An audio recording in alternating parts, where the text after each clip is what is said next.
ಈ ಮನೇಲಿ ಯಾರಿಗೂ ನೆಮ್ಮದಿಯಾಗಿರೋದಕ್ಕೆ ಬಿಡಲ್ವಾ? ಯಾವಾಗ್ಲೂ ಏನಾದ್ರೂ ಒಂದು ಮಾಡ್ತಾನೆ ಇರ್ತೀಯಲ್ಲ. ಎದುರುಗಡೆ ಇರೋರು ಸಂತೋಷವಾಗಿದ್ರೆ ಅವಳಿಗೆ ಸಹಿಸಲ್ಲ ಅಲ್ವಾ?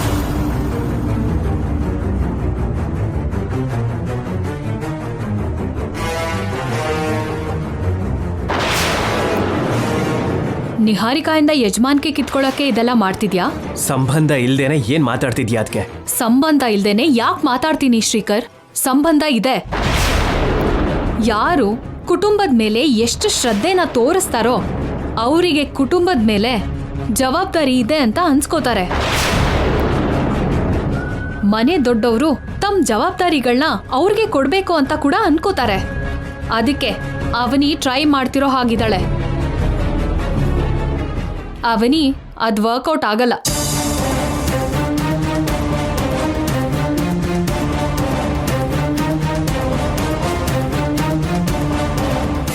ಕಾವ್ಯ ನಿಜ ಹೇಳ್ತಾ ಇಲ್ಲ. ನೋಡಿ ನೋಡಿ ಅಪಾಯನ ತಂದ್ಕೊಂತಿದ್ದಾಳ ಭಾವ. ಹೆತ್ತು ತಂದೆ ತಾಯಿನೇ ನಂಬ್ತಾ ಇಲ್ಲ, ಇನ್ ನಾವೇನ್ ಮಾಡಕ್ಕಾಗತ್ತೆ? ಅವಳಿಗೆ ಮದ್ವೆ ಆಗ್ತಿಲ್ಲ ಅಂತ ತನ್ನ ದಾರಿನ ತಾನು ನೋಡ್ಕೋತಿದ್ದಾಳ. ಕಾವ್ಯ ಫ್ರೆಂಡ್ನ ನೋಡಿದ್ರೆ ಜೆನ್ಯೂನ್ ಅಂತ ನನಗೆ ಅನ್ನಿಸ್ತಾ ಇಲ್ಲ ಭಾವ. ನನ್ನ ಫ್ರೆಂಡ್ ಮುಂದೆ ನನಗೆ ತುಂಬಾ ಇನ್ಸಲ್ಟ್ ಮಾಡಿದ್ಲು. ಅವನಿ ಮೇಲೆ ಏನಾದ್ರೂ ಆಕ್ಷನ್ ತಗೋಬೇಕು. ಕೊಡ್ಬೇಕಾಗಿರೋ ಕ್ಲಾಸ್ ಫುಲ್ ಕೊಟ್ಟಿದೀವಲ್ವಾ, ಇನ್ನು ನಿನ್ ತಂಟೆಗೆ ಬರಲ್ಲ ಬಿಡು. ನೀನೇನು ತಲೆ ಕೆಡ್ಸ್ಕೋಬೇಡ. ಇನ್ನೊಂದ್ಸಲ ನಿನಗೆ ತೊಂದರೆ ಕೊಟ್ಲು ಅಂದ್ರೆ ಆಗ ಈ ವಿಷಯನ ಅಪ್ಪ ಅಮ್ಮಂಗೆ ಹೇಳ್ತೀನಿ. ಮತ್ತೆ ಯಾಕೆ ಬಂದೆ? ಹೇಳ್ಬೇಕಾಗಿರೋದು ಇನ್ನೇನಾದ್ರೂ ಇದೆಯೇನೋ? ನೀನೇನೇ ಹೇಳಿದ್ರು ನಾವು ಕೇಳಲ್ಲ. ಮೊದ್ಲು ಹೊರಗಡೆ ಹೋಗು. ಇಷ್ಟು ದಿನ ಕಾವ್ಯನ್ ಬಗ್ಗೆ ಯಾವತ್ತಾದ್ರೂ ಒಂದ್ ಚಿಕ್ಕ ಮಾತಾದ್ರೂ ಹೇಳಿದಿನ ಅದ್ಕೆ? ಮತ್ ಇವಾಗ ಯಾಕೆ ಅಂತಿದ್ಯಾ? ನೀವ್ ಅರ್ಥ ಮಾಡ್ಕೋಬೇಕಾಗಿರೋದು ಅದನ್ನೇ. ಚೆನ್ನಾಗಿ ಅರ್ಥ ಮಾಡ್ಕೊಂಡಿರೋದಕ್ಕೆ ಕಾವ್ಯನ್ ಟಾರ್ಗೆಟ್ ಮಾಡಬೇಡ ಅಂತಿದೀವಿ. ಇನ್ನು ಈ ವಿಷಯನ ನೀನ್ ದೊಡ್ಡದು ಮಾಡ್ದೆ ನಿನ್ ಕೆಲ್ಸ ನೀನ್ ಮಾಡ್ಕೋ. ಕಾವ್ಯ ಮೇಲೆ ನನಗೆ ವೈಯಕ್ತಿಕ ದ್ವೇಷ ಯಾವುದು ಇಲ್ಲ ಅತ್ಗೆ. ನಾನ್ ಯಾಕೆ ಟಾರ್ಗೆಟ್ ಮಾಡ್ತೀನಿ? ಹಾಗ್ ಮಾಡೋದ್ರಿಂದ ನನಗೆ ಯಾವ್ದಾದ್ರೂ ಪ್ರಯೋಜನ ಇದೆಯಾ? ಯಾವ್ದೋ ರೀತಿಲಿ ನನ್ನನ್ನ ಮನೆಯಿಂದ ಹೊರಗಡೆ ಕಳಿಸ್ಬೇಕು ಅನ್ನೋ ತರ ಕಂಕಣ ಕಟ್ಕೊಂಡಿರೋ ಹಾಗಿದೆ. ಕಾವ್ಯ, ನೀನ್ ಎಂಥ ದಾರಿಲ್ ಪ್ರಯಾಣ ಮಾಡ್ತಿದ್ಯೋ ನಿನಗೂ ಗೊತ್ತು, ನನಗೂ ಗೊತ್ತು. ಖಂಡಿತವಾಗ್ಲೂ ಹೇಳ್ತಿದ್ದೀನಿ, ನೀನ್ ಹೋಗ್ತಾ ಇರೋದು ಹೂವಿನ ದಾರಿ ಅಲ್ಲ, ಮುಳ್ಳಿನ ದಾರಿ. ಅದನ್ನ ನೀನ್ ಅರ್ಥ ಮಾಡ್ಕೊಂಡ್ರೆ ಚೆನ್ನಾಗಿರತ್ತೆ.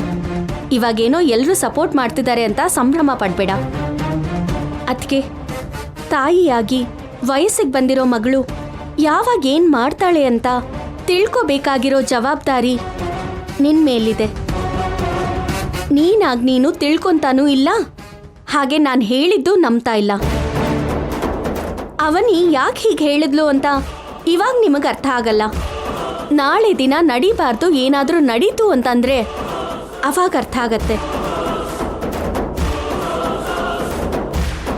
ಅಣ್ಣ, ವಯಸ್ಸಿಗೆ ಬಂದಿರೋ ಮಗಳು ಒಳ್ಳೆ ಹೆಜ್ಜೆ ಇಡ್ತಾ ಇದ್ದಾಳ, ತಪ್ಪು ಹೆಜ್ಜೆ ಇಡ್ತಾ ಇದ್ದಾಳ ಅಂತ ತಿಳ್ಕೊಳ್ಳೇಬೇಕಾಗಿರೋ ಜವಾಬ್ದಾರಿ ತಂದೆಯಾಗಿ ನಿನ್ ಮೇಲಿದೆ. ಯಾವಾಗ್ಲೂ ನಿನ್ ಗೋಳು ನಿಂದೆ ಹೊರತು ಮಗಳ ಭವಿಷ್ಯದ ಮೇಲೆ ನಿಂಗೆ ಇಂಟ್ರೆಸ್ಟೇ ಇಲ್ಲ. ನಮ್ಮ ಮಗಳ ಮೇಲೆ ನಮ್ಗೆ ಇಂಟ್ರೆಸ್ಟ್ ಇಲ್ಲ ಅಂತ ನೀನ್ ಹೇಗೆ ಸ್ಟೇಟ್ಮೆಂಟ್ ಕೊಡ್ತೀಯಾ? ನೀನ್ ಏನಾದ್ರೂ ಹೇಳು, ನಮ್ ಮಗಳು ತಪ್ಪು ಮಾಡಲ್ಲ ಅಷ್ಟೇ. ಒಂಟಿ ಮನಸ್ಸಿಗೆ ಯೋಚನೆಗಳು ಜಾಸ್ತಿ ಇರತ್ತೆ. ಅದಕ್ಕೆ ಮದುವೆ ಆಗ್ತಿಲ್ಲ ಅನ್ನೋ ನೋವಲ್ಲಿ ಇರಬೇಕಾದ್ರೆ ಹೊರಗಡೆಯಿಂದ ಸಿಗೋ ಸಮಾಧಾನ ಮನಸ್ಸಿಗೆ ಹಾಯಾಗನ್ಸತ್ತೆ. ಮನಸ್ಸಿನ ಬಾಗಿಲನ್ನ ತೆಗೆದು ಆ ವ್ಯಕ್ತಿಗೆ ಜಾಗ ಕೊಡಬೇಕು ಅನ್ಸತ್ತೆ. ಆಗ್ಲೇ ಹೆಣ್ಮಕ್ಳಿಗೆ ಸಮಸ್ಯೆ ಶುರುವಾಗತ್ತೆ. ಮಾತು ತಪ್ಪಿದ್ರು, ಹೆಜ್ಜೆ ತಪ್ಪಿದ್ರು ಜೀವನ ನಾಶ ಆಗ್ಬಿಡತ್ತೆ. ನಾನು ಹೇಳಬೇಕು ಅನ್ಕೊಂಡಿದ್ದೀನಿ, ಹೇಳಿದ್ದೀನಿ. ಆಮೇಲೆ ನಿಮ್ಮಿಷ್ಟ. ದಯವಿಟ್ಟು ಈ ವಿಷಯನ ಅತ್ತೆ ಮಾವಂಗೆ ಹೇಳ್ಬೇಡಿ. ಅವರು ನನಗೇನೋ ಅಂತಾರೆ ಅನ್ನೋ ಭಯದಿಂದ ಈ ಮಾತು ಹೇಳ್ತಾ ಇಲ್ಲ. ಸುಮ್ಮನೆ ಅವರು ಮನೋವೇದನೆಗೆ ಗುರಿಯಾಗ್ತಾರೆ. ಅವನಿ ಈ ವಿಷಯನ ಇಲ್ಲಿಗೆ ಬಿಡಲ್ಲ. ಆವಾಗ ಡಂಗುರ ಸಾರ್ದಾಗೆ ನಮ್ ಕಿವಿ ಹತ್ರ ಬಂದು ಹೇಳ್ತಾನೆ ಇರ್ತಾಳೆ. ನೀವೇನೋ ತಲೆ ಕೆಡ್ಸ್ಕೋಬೇಡಿ. ಇನ್ನೊಂದ್ಸಲ ಹೇಳೋ ಪ್ರಯತ್ನ ಮಾಡಿದ್ಲು ಅಂದ್ರೆ ಅಪ್ಪ ಅಮ್ಮಂಗೆ ಖಂಡಿತವಾಗ್ಲೂ ಹೇಳ್ತೀನಿ. ಅಮ್ಮಯ್ಯ, ದೊಡ್ಡ ಗಂಡಾಂತರದಿಂದ ಪಾರಾದೆ.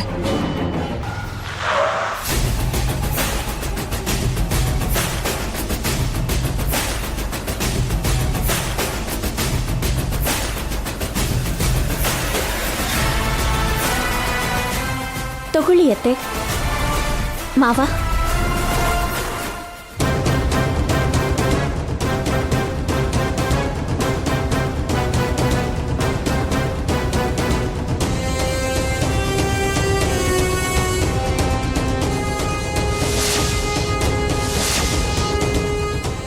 ನಮ್ಮನೆಗ್ ಪೊಲೀಸವ್ರು ಬರೋದು ಅಂದ್ರೇನ್ರಿ?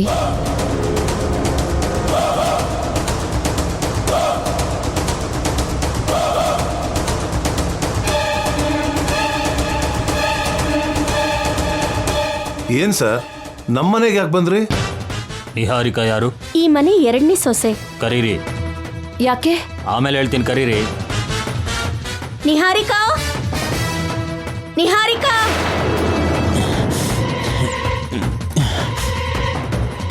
ಈ ಅವನಿ ಯಾವಾಗಲೂ ಒಳ್ಳೆ ಟೈಮಲ್ಲೇ ಡಿಸ್ಟರ್ಬ್ ಮಾಡ್ತಾಳೆ. ವೇದವತಿ ಅವ್ರ ಮನೆಗೆ ಪೊಲೀಸ್ ಬರೋದಾ? ಹೊರಗಡೆ ನೋಡೋರು ಏನ್ ಅನ್ಕೋತಾರೆ? ನಿಹಾರಿಕಾ, ಬೇಗ ಬನ್ನಿ. ಅತ್ತೆ ಕರಿಯಕ್ಕೆ ಹೇಳಿದ್ದಾರೆ ಅನ್ಸುತ್ತೆ. ಹೋಗೋಣ ಬಾ, ಇಲ್ಲ ಅಂದ್ರೆ ಕಿರ್ಚ್ಕೊಂಡು ಸಾಯಿಸ್ತಾನೆ ಇರ್ತಾಳೆ. ಬಾ ಬಾ ಹೋಗೋಣ. ಅಮ್ಮ, ಅಪ್ಪ, ಏನ್ ನಡೀತು? ನಿಹಾರಿಕಾ ಬಂದ್ಮೇಲೆ ಹೇಳ್ತೀನಿ ಅಂತ ಹೇಳಿದ್ರು. ನಿಹಾರಿಕಾ ಏನ್ ಮಾಡಿದಾಳೋ?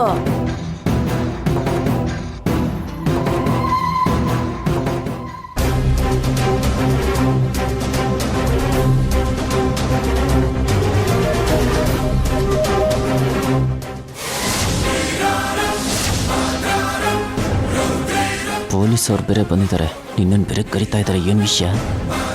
ನೋಡೋಣ ಬಾ. ನಿಹಾರಿಕಾ, ಪೊಲೀಸರು ನಿನ್ಗೋಸ್ಕರನೇ ಬಂದಿದ್ದಾರೆ, ಬೇಗ ಬಾ.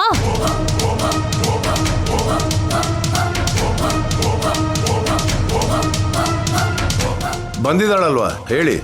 ಕನಕ್ಪುರ ಆಶ್ರಮದಲ್ಲಿರೋ ಕುಲಕರ್ಣಿ ಗುರುಗಳು ನಿಮ್ಮ ಕುಟುಂಬಕ್ಕೆ ತುಂಬಾ ಆತ್ಮೀಯರಲ್ವಾ? ಹೌದು, ಅವರು ನಮ್ಮ ಕುಲಗುರುಗಳು. ಅವರ ಮಿಸ್ಸಿಂಗ್ ಕೇಸ್ಗಾಗಿ ನಾವಿಲ್ಲಿ ಬಂದಿದ್ದೀವಿ.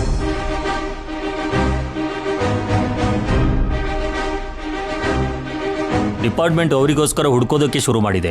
ಅವ್ರನ್ನ ಹುಡ್ಕೋ ಪ್ರಾಸೆಸ್ಸಲ್ಲಿ ಇರಬೇಕಾದ್ರೆ ನಮಗೆ ಸ್ವಲ್ಪ ಜನ ಸುಪಾರಿ ಕಿಲ್ಲರ್ಸ್ ಅನುಮಾನಾಸ್ಪದವಾಗಿ ಕಾಣಿಸಿದ್ದಕ್ಕೆ ಅವರನ್ನ ಕಸ್ಟಡಿಗೆ ತಗೊಂಡು ಎನ್ಕ್ವೈರಿ ಮಾಡಿದಾಗ ಆ ಗುರುಗಳು ಸತ್ತೋಗಿದ್ದಾರೆ ಅಂತ ಹೇಳಿದ್ರು.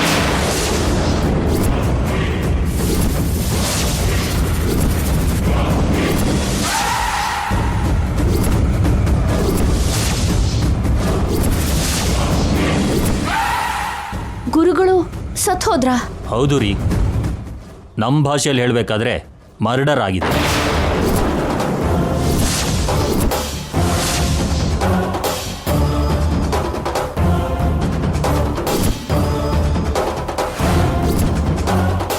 ಮರ್ಡರ? ಗುರುಗಳನ್ನ ಮರ್ಡರ್ ಮಾಡೋ ಅಗತ್ಯ ಯಾರಿಗಿದೆ? ಗುರುಗಳು ಸತ್ತೋಗಿರೋದಕ್ಕೂ ನೀವು ಬಂದು ನಮ್ ನಿಹಾರಿಕಾನ ಕರೆಯೋದಕ್ಕೂ ಏನ್ ಸಂಬಂಧ ಎಸ್ ಐ ಅವ್ರೆ? ದೊಡ್ಡ ಸಂಬಂಧನೇ ಇದೆ. ಏನದು? ಸ್ವಾಮೀಜಿನ ಸಾಯಿಸಿದ್ದು ಈ ನಿಹಾರಿಕನೇ ಅಂತ ರೌಡಿಗಳು ಹೇಳಿದ್ದಾರೆ.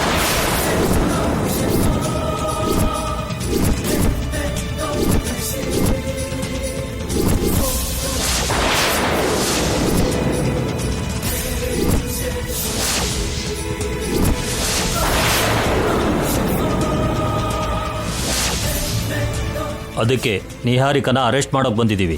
ಎಸ್ ಐ ಸರ್, ನೀವು ರಾಂಗ್ ಇನ್ಫಾರ್ಮೇಶನ್ ಜೊತೆಗೆ ಬಂದಿದ್ದೀರಾ. ನನ್ನ ಹೆಂಡತಿ ಗುರುಗಳನ್ನ ಏನಕ್ಕೆ ಸಾಯಿಸ್ತಾಳೆ ಅಂತ ಅವಶ್ಯಕತೆ ಏನಿದೆ ಅಂತ ಸಾಯಿಸ್ತಾಳೆ? ನಿಹಾರಿಕಾ ವೇದವತಿ ಅವರ ಮನೆಯ ಸೊಸೆ. ವೇದವತಿ ನಂತರ ವೇದವತಿಯವರ ಹಾಗೆ 10 ಊರಿಗೆ ದೇವತೆ. ಅಂಥದ್ರಲ್ಲಿ ಹತ್ತೆ ನುಕ್ರಿ ಮಾಡ್ತಾಳೆ. ನೀವೇನಾದರೂ ಮಾತಾಡೋಕಿದ್ರೆ ಕೋರ್ಟಿಗೆ ಬಂದು ಮಾತಾಡಿ. ಯಾವುದೇ ರೀತಿ ಆಧಾರನೂ ಇಲ್ಲದೆ ನನ್ನ ಅರೆಸ್ಟ್ ಮಾಡ್ತೀನಿ ಅಂತ ಹೇಳಿದ್ರೆ ಇದು ಪದ್ಧತಿನಾ? ನೀವು ಅರೇಂಜ್ ಮಾಡಿರೋ ವ್ಯಕ್ತಿಗಳೇ ಹೇಳಿದ್ದಾರೆ. ನೀವು ಅವ್ರ ಜೊತೆ ಮಾತಾಡಿರೋ ಆಡಿಯೋ ಕಾಲ್ಸ್ ಕೂಡ ನಮ್ಮ ಹತ್ರ ಇದೆ.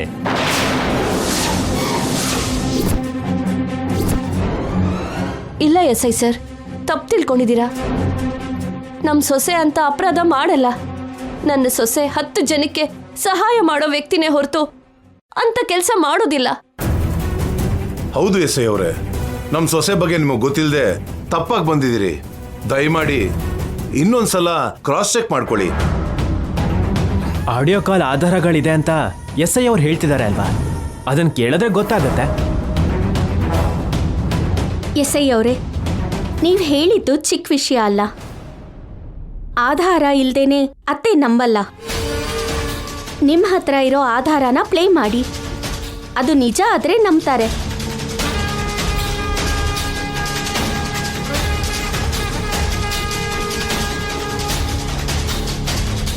ಕುಲಕರ್ಣಿ ಗುರುಗಳು ಅನ್ನೋ ಒಬ್ಬರು ಹಳ್ಳಿಯಿಂದ ಹೊರಟಿದ್ದಾರೆ. ಅವ್ರ ಫೋಟೋ ನಿನಗೆ ಕಳಿಸ್ತಿದ್ದೀನಿ. ಅವ್ರ ಸಿಟಿಗೆ ಎಂಟರ್ ಆಗ್ತಿದ್ದ ಹಾಗೇನೆ ಸಾಯಿಸ್ಬೇಕು.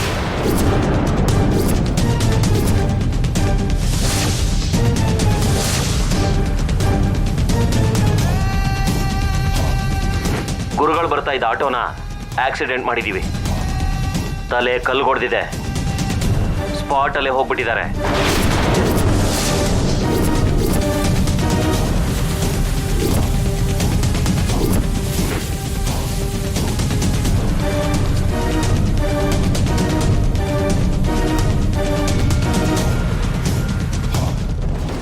ಅತ್ತೆ, ಅದು ನೀನು ಅಪರಾಧಿನ? ನಮ್ಮ ಕುಲಗುರುಗಳನ್ನ ಕೊಲ್ಸಿದ್ಯಾ? ಅಂದ್ರೆ ಗುರುಗಳು ಏನಾದ್ರು ಅಂತ ನಾವು ಯೋಚನೆ ಮಾಡ್ತಿದೀವಿ. ಗುರುಗಳನ್ನ ಸಾಯಿಸೋ ಅಗತ್ಯ ನಿನಗೇನ್ ಬಂತು? ಅಪ್ಪ, ನೀವು ಅವಸರ ಪಡಬೇಡಿ. ನನಗ್ಯಾಕೋ ಈ ಆಡಿಯೋ ಒರಿಜಿನಲ್ ಅಲ್ಲ ಅನಿಸ್ತಿದೆ. ಇದು ಫೇಕ್ ಆಡಿಯೋ ಅಮ್ಮ.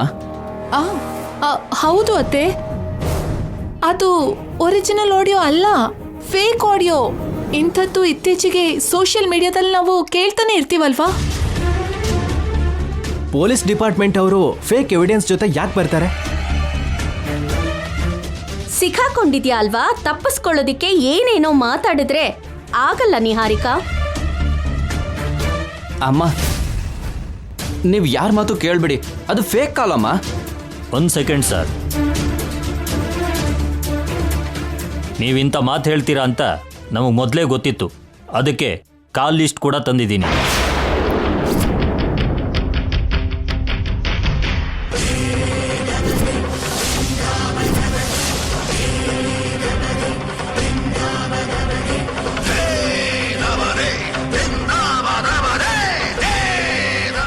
ಇದನ್ನ ಕೋರ್ಟಲ್ಲಿ ಪ್ರೊಡ್ಯೂಸ್ ಮಾಡ್ತೀವಿ. ಆವಾಗ ನಿಮಗೆ ಗೊತ್ತಾಗುತ್ತೆ ಆಡಿಯೋ ಕಾಲ್ಸ್ ಒರಿಜಿನಲ್ ಅಂತ. ಅಯ್ಯೋ ನಿಹಾರಿಕಾ, ನಮ್ಮೆಲ್ರ ಮಧ್ಯೆ ಒಬ್ಳಾಗಿದ್ದು ಇಂಥ ಅಪರಾಧ ಮಾಡ್ತೀಯಾ? ಅಯ್ಯೋ, ಒಬ್ಳು ಕ್ರಿಮಿನಲ್ ಜೊತೆ ನಾವ್ ಸವಾಸ ಮಾಡಿದ್ವಾ? ಇದೆಲ್ಲ ನಿಜ ಅಂತ ನಂಬೋಕೆ ಆಗ್ತಿಲ್ಲ. ಈ ವಿಷಯ ಹೊರಗಡೆ ಗೊತ್ತಾದ್ರೆ ಅಷ್ಟೇ ಕಥೆ. ಅಮ್ಮ, ಇದೇ ನಿಹಾರಿಕಾ ಅಸಲಿ ರೂಪ. ಈ ವಿಷಯನ ನಿನ್ನ ಹತ್ರ ಹೇಳಬೇಕು ಅಂತ ನಾವು ತುಂಬಾ ಪ್ರಯತ್ನ ಪಟ್ವಿ, ನಮ್ಮಿಂದ ಆಗ್ಲಿಲ್ಲ. ಅತ್ತೆ, ಮಾಡಿರೋ ಪಾಪ 4 ದಿನ ಮುಚ್ಚಿಡ್ಬೋದೇ ಹೊರತು ಹೊರಗಡೆ ಬರ್ತೇನೆ ತಡಿಯಕ್ಕಾಗಲ್ಲ. ಗುರುಗಳನ್ನ ಸಾಯಿಸಿರೋ ಅಂತ ಈ ತರ ಅಪರಾಧಿಗೆ ನೀವು ಎಂಥ ಶಿಕ್ಷೆ ಕೊಡ್ತಿರೋ ಕೊಡಿ. ಇನ್ ನಾವು ಶಿಕ್ಷೆ ಕೊಡೋದೇನಿದೆ? ಪೊಲೀಸರೇ ನೋಡ್ಕೋತಾರೆ. ಕೋರ್ಟ್ ಸರಿಯಾದ ಶಿಕ್ಷೆನೇ ಕೊಡುತ್ತೆ.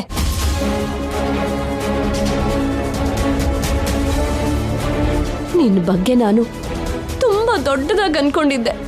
ನನ್ನಂತ ಜಾತಕ ಹೊಂದಿರೋ ಸೊಸೆ ನನ್ನ ವಂಶಕ್ಕೆ ಇನ್ನಷ್ಟು ಹೆಸರು ತಗೊಂಡು ಬರ್ತಾಳೆ ಅನ್ಕೊಂಡಿದ್ದೆ.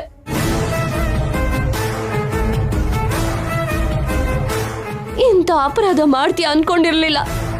ನಿನ್ನ ನೋಡ್ತಿದ್ರೇನೆ ನನಗೆ ತುಂಬಾ ಭಯ ಆಗ್ತಿದೆ. ಇಷ್ಟು ದಿನ ಈ ಮನೆಯಲ್ಲಿ ಒಂದು ವಿಷ ಸರ್ಪನ ಇಟ್ಕೊಂಡಿದ್ವಿ ಅಂತ ಊಹಿಸ್ಕೊಳಕ್ಕೂ ಆಗ್ತಿಲ್ಲ. ಅತ್ತೆ, ಅಷ್ಟಕ್ಕೂ ಹಾಗೆ ಯಾಕೆ ಮಾಡ್ಬೇಕಾಗಿ ಬಂತು ಅಂದ್ರೆ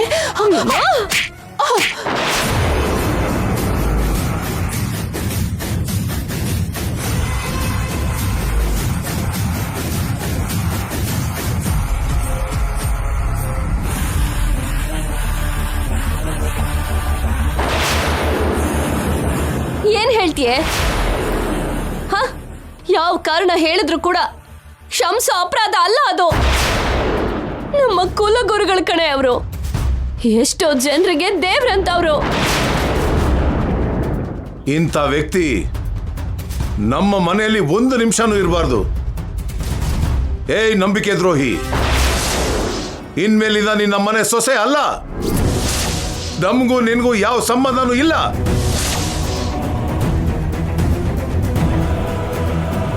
ಎಸ್ ಐ ಅವರೇ, ಈ ಅಪರಾಧಿನ ತಕ್ಷಣ ಇಲ್ಲಿಂದ ಕರ್ಕೊಂಡು ಹೋಗಿ. Constable, arrest hour.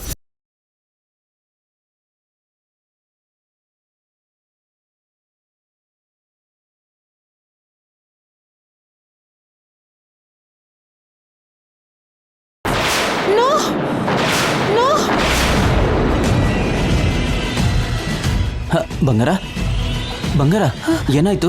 ಯಾಕೆ ಆತರ ಕಿರ್ಚ್ಕೊಂಡೆ? ಪೊಲೀಸರು. ಪೊಲೀಸ? ಎಲ್ಲಿ? ನಮ್ಮ ಮನೆಗೆ ಬಂದಿದ್ದಾರೆ. ನಮ್ಮ ಮನೆಗೆ ಬಂದಿದ್ದಾರಾ? ಹೌದಾ? ಅವ್ರು ಏನಾದ್ರು ನನ್ನನ್ನೇ ಹುಡ್ಕೊಂಡು ಬಂದಿದ್ದಾರಾ? ಹಳೆ ಕೇಸೆಲ್ಲ ಹೊರಗಡೆ ತರ್ತಾ ಇದ್ದಾರಾ? ಆದ್ರೆ ಹೊರಗಡೆ ನೋಡಿದ್ರೆ ಹಾಗೆಲ್ಲ ಏನೋ ಅನ್ನಿಸ್ತಿಲ್ವಲ್ಲ? ಕನ್ಸಲ್ ಬಂದಿದ್ರು. ಕನ್ಸಲ್ಲ? ಅಯ್ಯಪ್ಪ, ನಿಜವಾಗ್ಲೂ ಬಂದ್ರು ಅನ್ಕೊಂಡು ಬಾಯ ಪಡ್ಕೊಂಡ್ಬಿಟ್ಟಿದೆ. ಆದ್ರೂ ಈ ಪೊಲೀಸರು ಕನ್ಸಲ್ ಬಂದಿರೋದು ಯಾಕೆ ಬಂಗಾರ? ಗುರುಗಳ ಬಗ್ಗೆ ಎಂಕ್ವೈರಿ ಮಾಡೋದಕ್ಕೆ ಬಂದಾಗಿತ್ತು. ಗುರುಗಳು ಸತ್ತೋಗಿದ್ದಾರೆ, ನೀವೇ ಅವ್ರನ್ನ ಸಾಯಿಸಿದ್ದೀರಾ ಅಂತ ಆಧಾರ ತೋರಿಸಿ ನನ್ನ ಅರೆಸ್ಟ್ ಮಾಡಿ ಕರ್ಕೊಂಡು ಹೋಗ್ತಿರೋ ಹಾಗೆ ನನಗೆ ಕನ್ಸ್ಬಿತ್ತು. ಹೌದಾ? ಇತ್ತೀಚೆಗಂತೂ ನನಗೆ ಈ ಥರ ಭಯಂಕರವಾದ ಕನ್ಸುಗಳು ಯಾವತ್ತೂ ಬಂದಿಲ್ಲ. ತುಂಬ ಭಯ ಆಗೋಯ್ತು. ಭಯ ಪಡಬೇಡ ಬಂಗಾರೇ. ಕನ್ಸಲ್ಲಿ ದುಡ್ಡು, ಚಿನ್ನ, ಡೈಮಂಡ್ಸ್ಗಳೆಲ್ಲ ಬರಬೇಕೇ ಹೊರತು ಪೊಲೀಸವ್ರು ಬರೋದು ಅಂದರೆ ಇದ್ಯಾಕೋ ಒಳ್ಳೆ ಶಕುನ ಅಲ್ವಲ್ಲ? ಆದರೂ ಅಂತ ಕನ್ಸು ಕಂಡಿಯಲ್ಲ ಬಂಗಾರ? ಅದೇನಾದ್ರೂ ಶಾಪಲ್ಲಿ ತಗೊಳ್ಳೋ ವಸ್ತುನ ಬೇಕು ಅಂತ ತಗೊಂಡು ಬರೋದಕ್ಕೆ ಕನ್ಸು ಬರೋದು ಅನ್ನೋದು ನಮ್ಮ ಕೈಯಲ್ಲಿರಲ್ಲ. ಬಂಗಾರಿ, ನಂಗೊಂದು ಚಿಕ್ಕ ಡೌಟು. ಏನದು? ನೀನು ಅರೆಸ್ಟ್ ಆದೆ ಅನ್ಕೋ, ಆಗ ನಾನು ಕೂಡ ಅರೆಸ್ಟ್ ಆಗ್ತೀನಲ್ವಾ? ಯಾಕೆ ಕೇಳ್ತಿದ್ಯಾ? ಜಸ್ಟ್ ಜನರಲ್ ನಾಲೆಡ್ಜ್ ಅಷ್ಟೇ. ನೀನೇನು ಭಯ ಪಡಬೇಡ, ಅಂಥ ಪರಿಸ್ಥಿತಿ ಯಾವತ್ತೂ ಬರಲ್ಲ. ಆದ್ರೂ ಬೆಳಗಿನ ಜಾವದಲ್ಲಿ ಬೀಳೋ ಕನ್ಸು ನಿಜ ಆಗತ್ತೆ ಅಂತ ಹೇಳ್ತಾರೆ ಹೊರತು ಇವಾಗ ನನಗೆ ಬಿದ್ದಿದ್ದು ಹಗಲ್ ಕನ್ಸು. ಯಾವುದೇ ಪರಿಸ್ಥಿತಿನಲ್ಲೂ ನಿಜ ಆಗಲ್ಲ. ನೀನೇನು ಟೆನ್ಷನ್ ಮಾಡ್ಕೋಬೇಡ. ಏನೋ ನಮ್ಮ ಟೈಮೇ ಸರಿ ಇಲ್ವೇನೋ, ಏನಾದರೂ ನಡಿಬೋದು. ನಿನ್ನ ಜೊತೆ ಈ ಜರ್ನಿ ಹೇಗಿರುತ್ತೋ ನನಗೆ ಅರ್ಥನೇ ಆಗ್ತಿಲ್ಲ ಬಂಗಾರ. ನಾನೀಗಲೇ ಬರ್ತೀನಿ.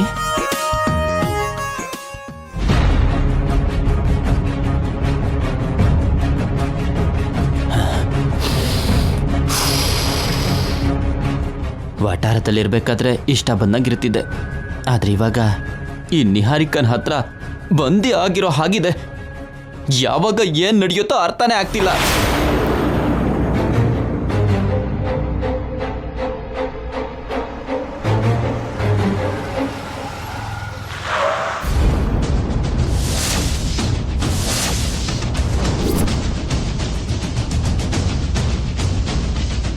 ಅಯ್ಯಯ್ಯೋ,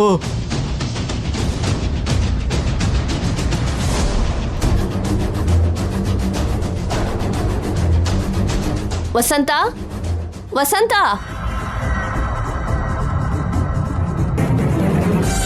ಬಂಗಾರ, ನಮ್ ಕತೆ ಮುಗೀತು. ಏನಾಯ್ತು? ಬೆಳಗಿನ ಜಾವದಲ್ಲಿ ಬೀಳೋ ಕನ್ಸೆಲ್ಲ ನಿಜ ಆಗುತ್ತೆ, ಮಧ್ಯಾಹ್ನ ಬೀಳೋ ಕನ್ಸೆಲ್ಲ ನಿಜ ಆಗಲ್ಲ ಅಂದೆ. ಹಾ, ಇದು ಬೇರೆಯವ್ರ ವಿಷಯದಲ್ಲಿ ನಡಿಬೋದೇನೋ, ಆದ್ರೆ ನಿನ್ನ ವಿಷಯದಲ್ಲಿ ಮಾತ್ರ ರಿವರ್ಸ್ ಆಗ್ಬಿಟ್ಟಿದೆ. ಏನ್ ಹೇಳ್ತಿದ್ಯಾ? ಪೊಲೀಸ್ ಅವ್ರು ಬಂದಿದ್ದಾರೆ. ಹೌದಾ? ಈಗಷ್ಟೇ ನೋಡ್ದೆ, ಬೇಗ ಬಾ. ಕರೆತ್ರೆ ಹೋಗೋಣ ಬಿಡು.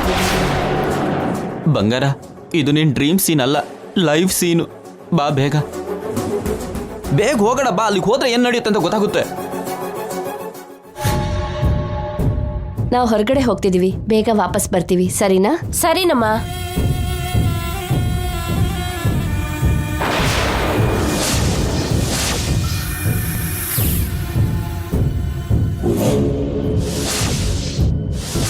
ಬೇರೆಯವ್ರ ಮನೆಗೆ ಹೋಗೋ ಬದಲು ನಮ್ಮ ಮನೆಗೆ ಬಂದಿದ್ದೀರಾ ಏನೋ? ಏನ್ ಸರ್ ನಮ್ಮ ಮನೆಗೆ ಬಂದಿದ್ದೀರಿ? ಹೇಳಿ ಎಸ್ ಐ ಸರ್. ಕುಲಕರ್ಣಿ ಗುರುಗಳ ಬಗ್ಗೆ ಸ್ವಲ್ಪ ನಿಮ್ಮ ಹತ್ರ ಮಾತಾಡೋಣ ಅಂತ ಬಂದಿದ್ದೀವಿ.